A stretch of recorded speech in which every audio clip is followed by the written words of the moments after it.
Welcome to Paleo Talks. And as promised, we're talking about the sauropods today. The big old long necks. So here's our buddy, off to start the day again.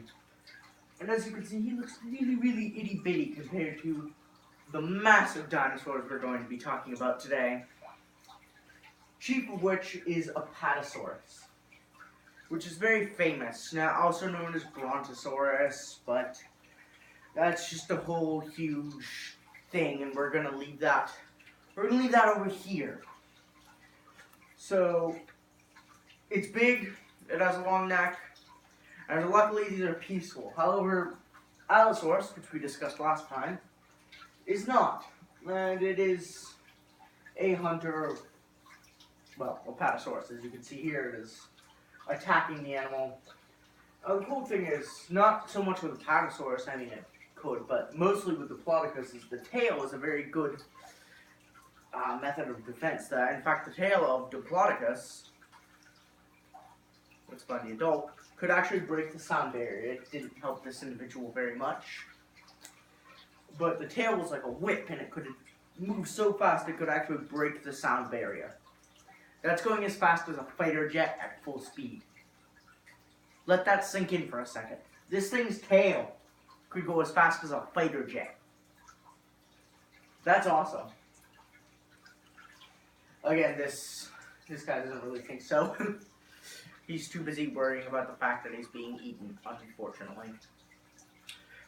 Another one, this is the largest animal that I have ever discussed on the show, and by far the largest that we're going to discuss here today. And this is Brachiosaurus, another famous sauropod. Everyone really seems to know these guys, sauropods in general.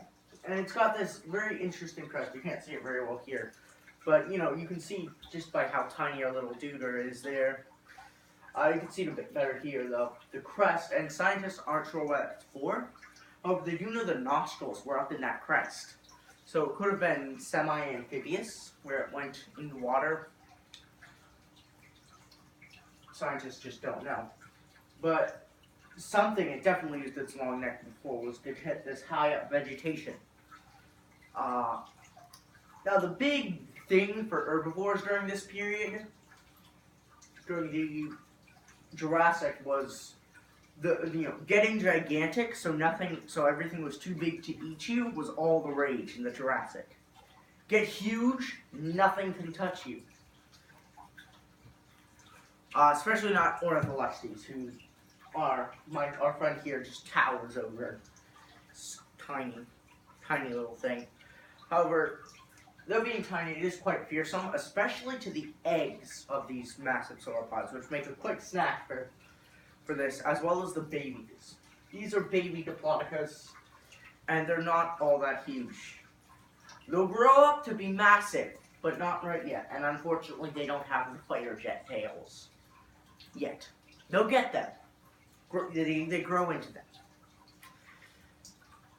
So their best defense is to do what this one is doing and hide. Just hide in there.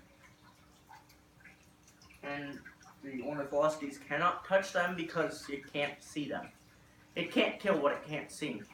So here's the full-grown one, and as you can see, it's just huge. It's mind-boggling how big these things are when you actually look at them, especially in comparison to humans. And this guy is 6 feet tall. Let's remember this. This thing is massive. Get our, unfortunately, being eaten one there. And the head is very small, as is the brain. And unfortunately, it's not like Stegosaurus, who's actually right over there. You can see one right over there if you look closely. So it doesn't have the brain in its butt, unfortunately.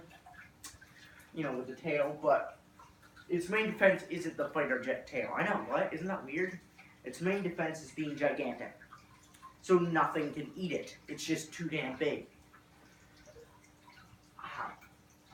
It can eat, everything from these trees. It eats a lot because it's big. People need fuel to, dinosaurs, people too. Everything needs fuel to fuel their bodies. But the sauropods just need a ton of it. They eat several tons of plants a day, just to fuel their massive bodies, which They don't get it. They're just kind of sluggish and I'm just gonna go take a nap because I can't do anything. That's my imitation of a sauropod who hasn't eaten enough. I'll see you next week when we talk about pterosaurs, which are the flyy, birdy dinosaurs. We'll talk about those next week.